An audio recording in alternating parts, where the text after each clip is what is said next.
click on the subscribe button, and press the bell icon, to never miss any updates.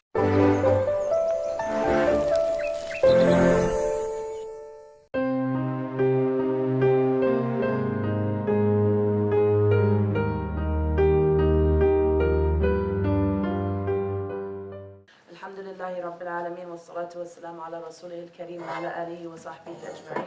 Assalamu alaikum wa rahmatullahi wa barakatuh.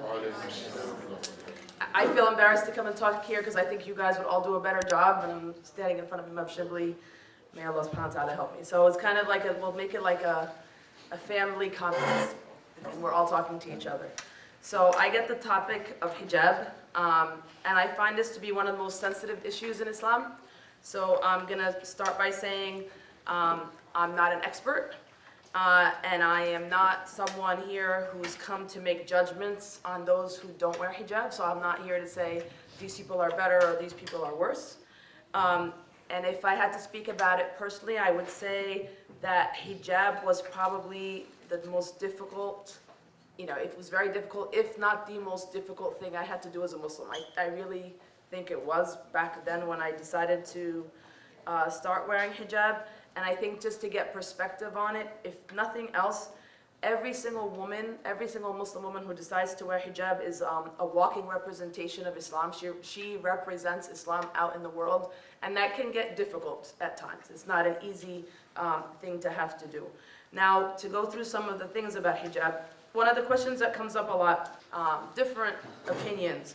So let's start, if we are going to answer this question to the best of our ability, may Allah subhanahu wa ta'ala help, is we'll start in the Quran. So there are two verses, if I can say this correctly, there are basically two verses on hijab in the Quran. Before I go to them, the first verse is in Surah An-Nur, and it's ayah number 31.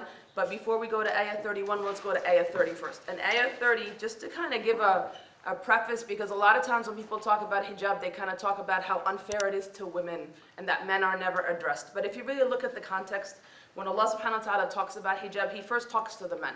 He first talks to the men and speaks to them first. And in the Quran, after A'udhu Billahi Minash Shaitanir Rajeem, Bismillahir Rahmanir Rahim, Allah subhanahu wa ta'ala says, قُلْ لِلْمُؤْمِنِينَ يَغُضُّوا مِنْ أَبْصَارِهِمْ. Allah subhanahu wa ta'ala says, say to the believing men that they have to lower their gaze. And lowering the gaze, I think most Muslims know what that means. It's the idea that you shouldn't look at something that is prohibited in a way that it would be displeasing to Allah. So basically there are things we're not supposed to look at and we're supposed to look away. So in our world today, my sons say, Mom, we can't really follow the rule because if you actually lower your gaze, you're going to see a whole lot more things that we're not supposed to see. So sometimes it's better to just look up in the world and kind of try to avoid what's being shown by certain people. So just to follow that, Allah subhanahu wa ta'ala tells the men, in case you don't know, is that basically in general, if you look at something by accident, the first glance is allowed, and then the second glance is what becomes haram. So that we're not supposed to look twice at something that we're not supposed to look at. And the verse continues and it says, وَيَحْفَظُ فُرُوجَهُمْ. So the idea, the translation would be something to the effect of guard their private parts. And that's explained that we are not supposed, this is to the men, that they are not supposed to expose themselves, and they're also not supposed to be promiscuous in our society. And Allah subhanahu wa ta'ala gives the reason why. Why does He say this? And He says, ذَلِكَ أَزْكَى لَهُمْ. This is purer for them. And the idea, if you look at purity, purity has to do with removing things that are against the nature of that element, whatever it is that you're trying to make pure. So by behaving in this manner, you are actually getting closer to the nature of man and how he is supposed to be. And Allah subhanahu wa ta'ala tells them that. And Allah subhanahu wa ta'ala, when it comes to the men, when I teach this, I say, Allah is harsher with the men than the women. If you look at the verses, and Allah subhanahu wa ta'ala, He says it's better for them, but then He says, إِنَّ اللَّهَ خَبِيرٌ بِمَا يَصْنَعُونَ. He's like, I'm watching. You know what I mean? Don't think you're going to hide somewhere. Allah subhanahu wa ta'ala knows everything that you do. So I'm giving you the rules and I know what you're doing. So, don't mess around here. Then Allah subhanahu wa ta'ala proceeds in ayah 31. Now we're talking about the women. And it begins in the same way. وَقُلْ لِلْمُؤْمِنَاتِ يَغُضُّضْنَ مِنْ أَبْصَارِهِنَّ. So Allah subhanahu wa ta'ala tells the women, you have to do the same thing. You also are to lower your gaze. You are not supposed to look at things that are prohibited for you. And then وَيَحْفَظْنَ فُرُوجَهُنَّ. Same thing, guard their modesty. The idea of that private area, must be covered, and that women also cannot be promiscuous in their lifestyle. But the verse gets longer. So the verse is a little bit longer for the women than for the men.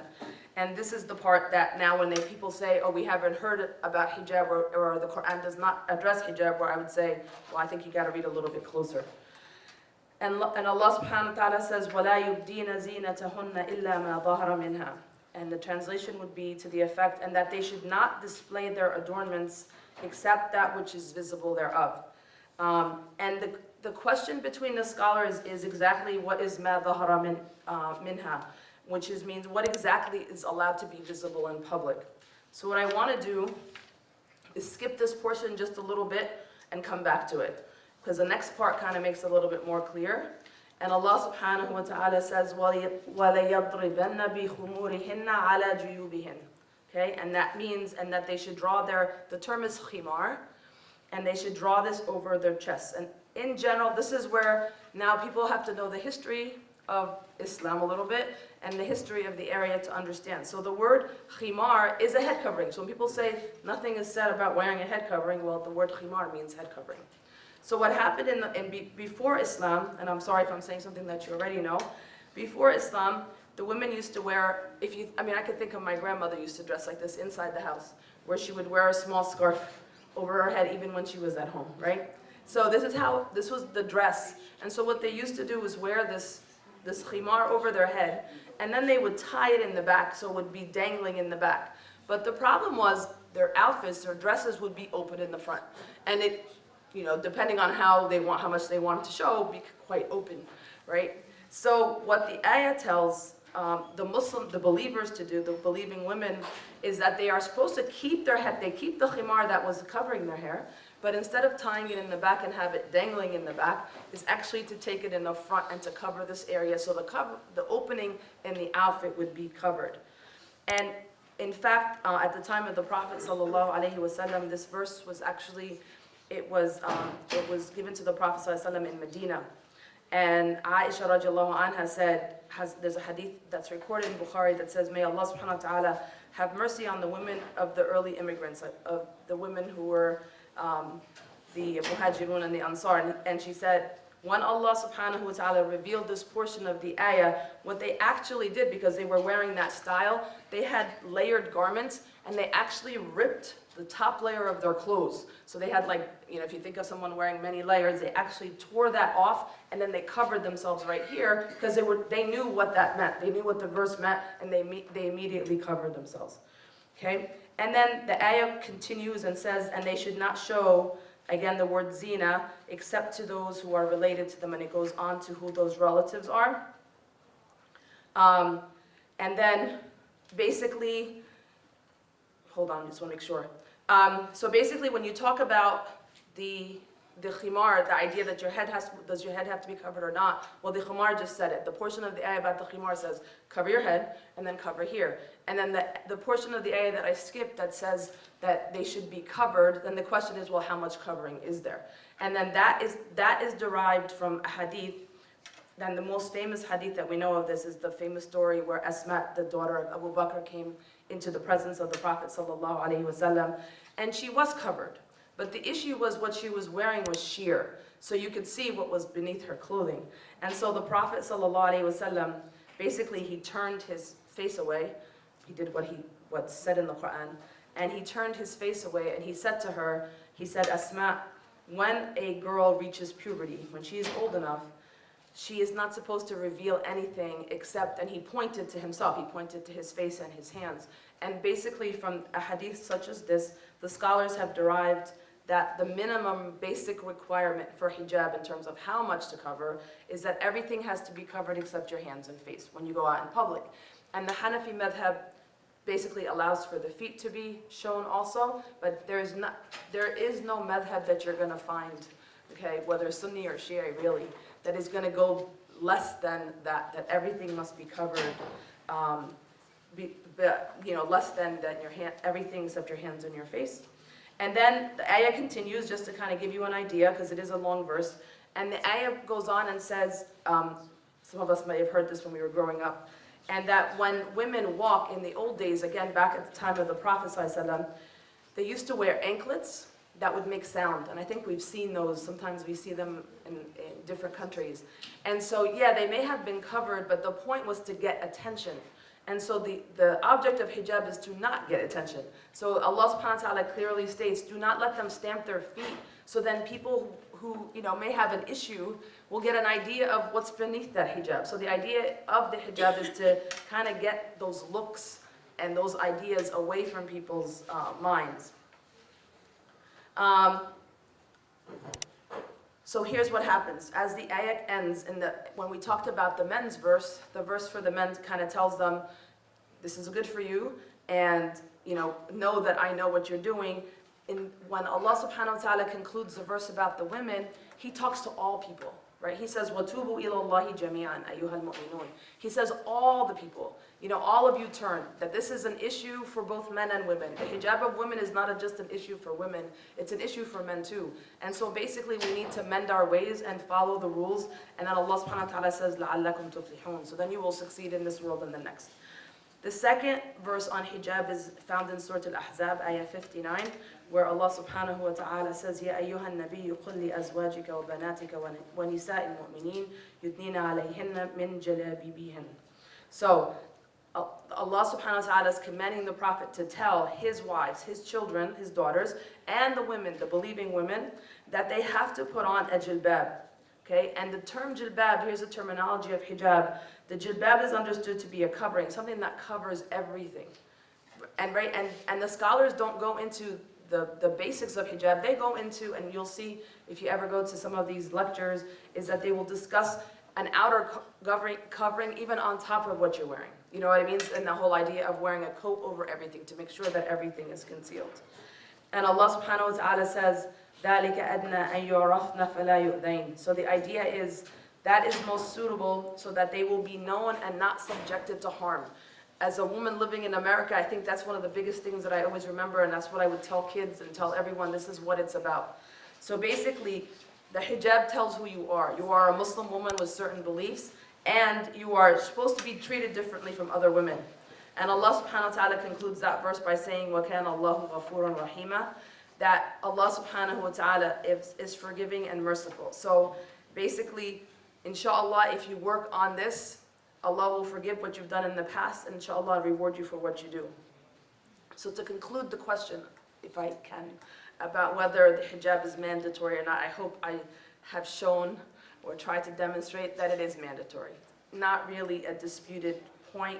As I said before, the four Sunni madhabs or schools of jurisprudence all say the same thing, in that it is required, and the minimum is everything must be covered except your hands and your face, and feet for Hanafi madhab.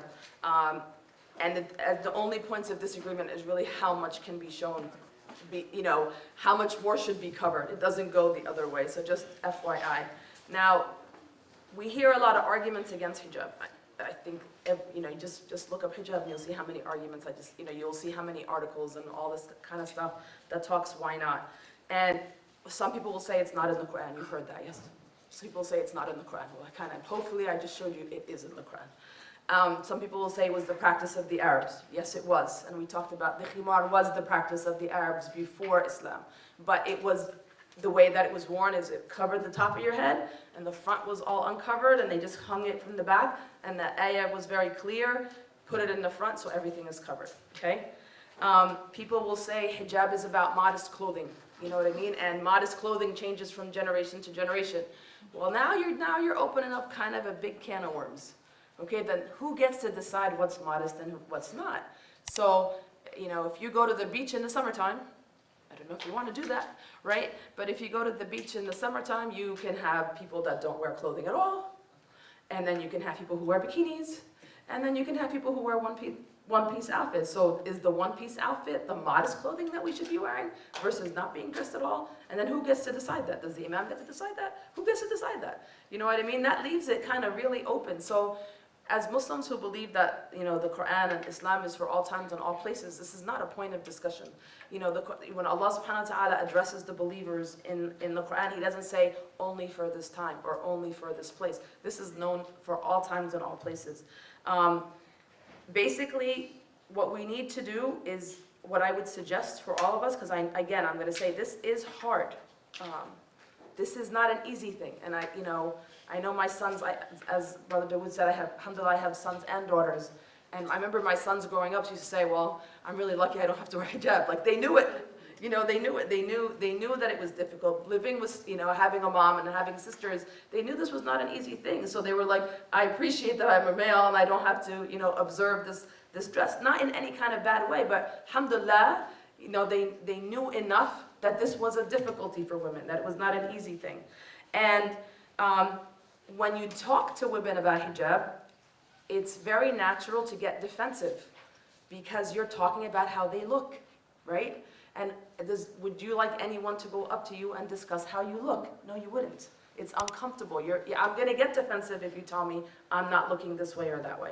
So it is a very difficult subject. Also, as I said before, women are walking Islam, right? That's what they are. So this can become very stressful, right? It can be very stressful at times.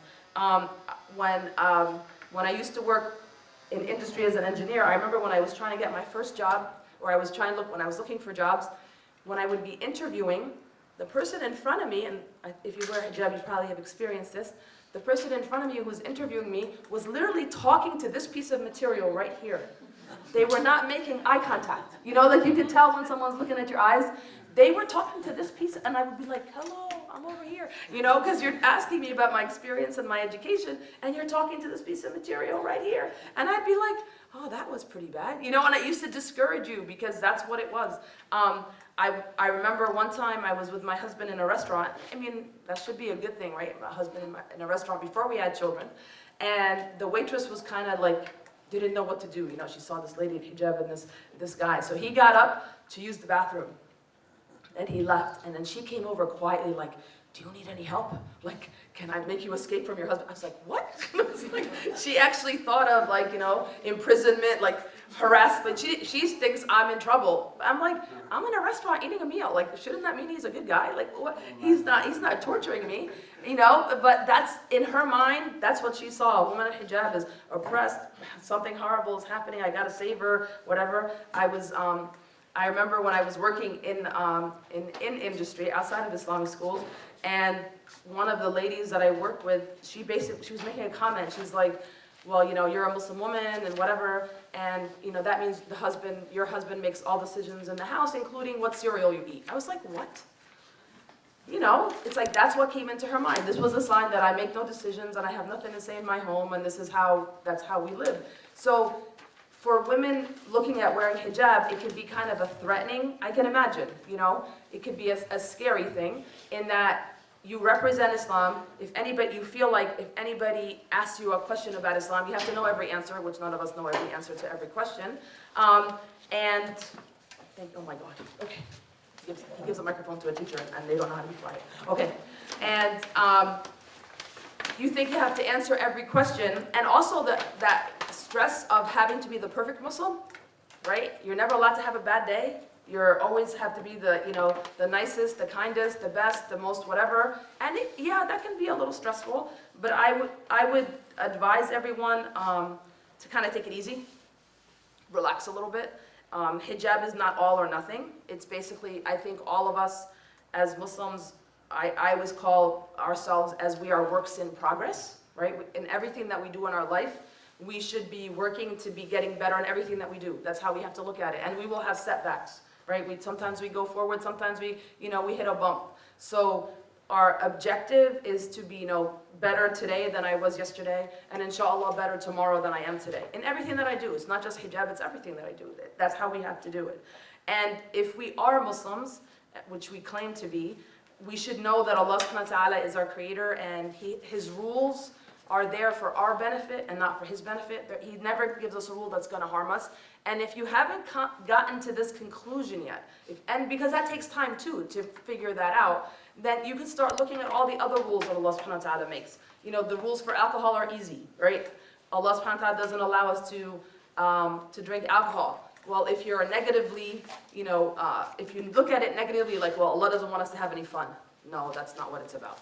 The fact of the matter is alcohol is very dangerous, right? And they say, every 48 minutes somebody dies because of a car accident related to alcohol, and the amounts of diseases and so on and so forth. So if we can figure out rules like alcohol, and rules like other things in Islam, then we kind of have to get to the point of realizing that the rules for hijab kind of fit the same kind of way.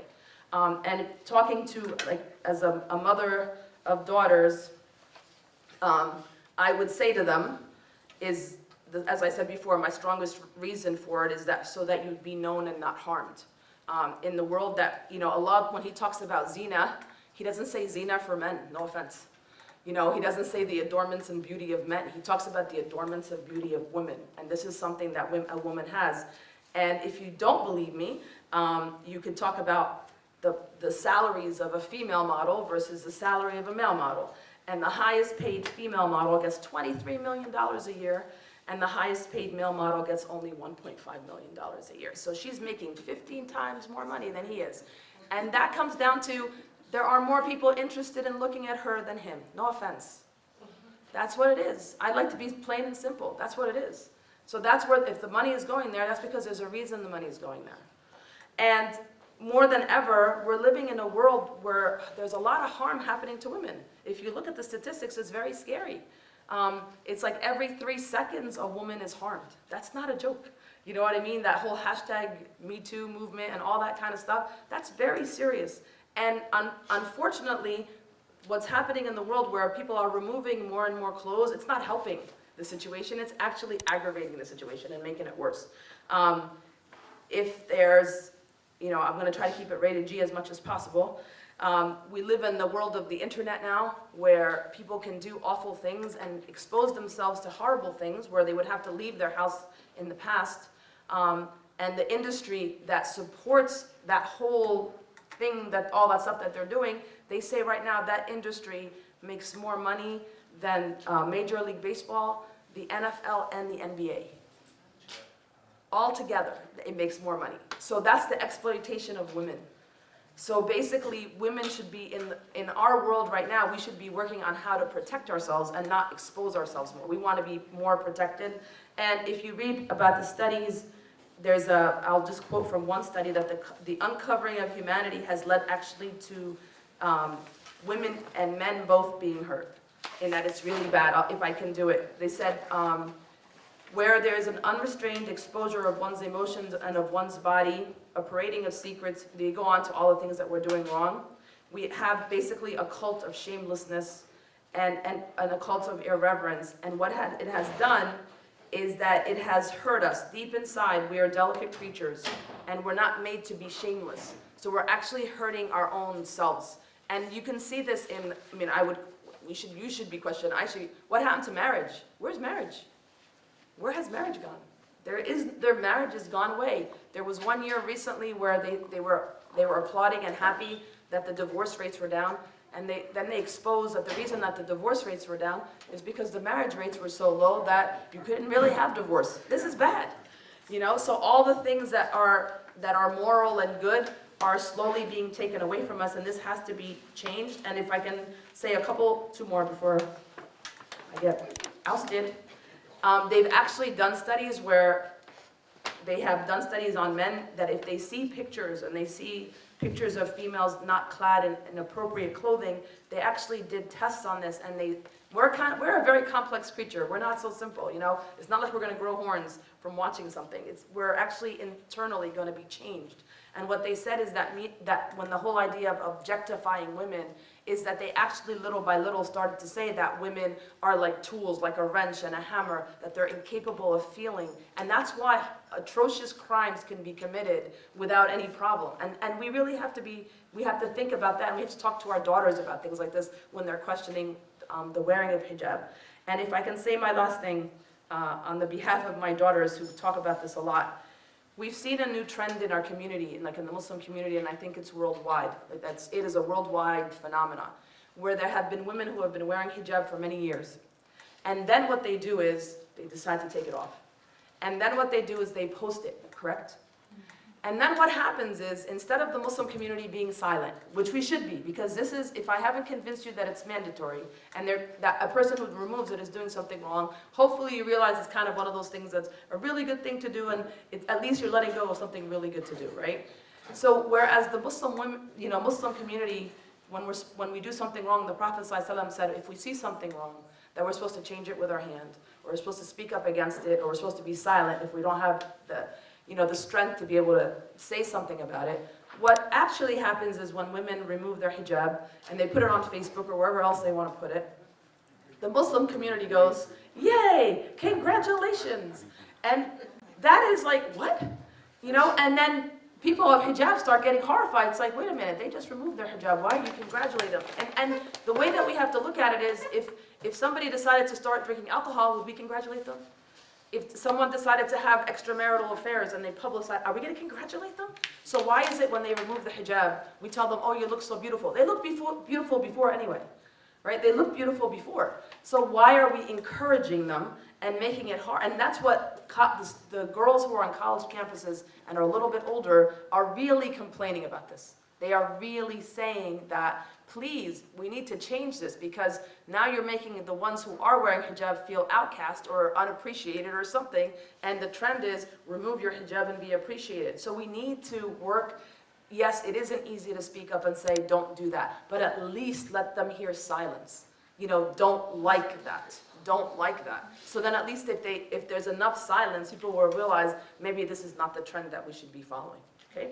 Thank you for your patience. Assalamu alaikum. ITV, Call of Peace, Save Humanity.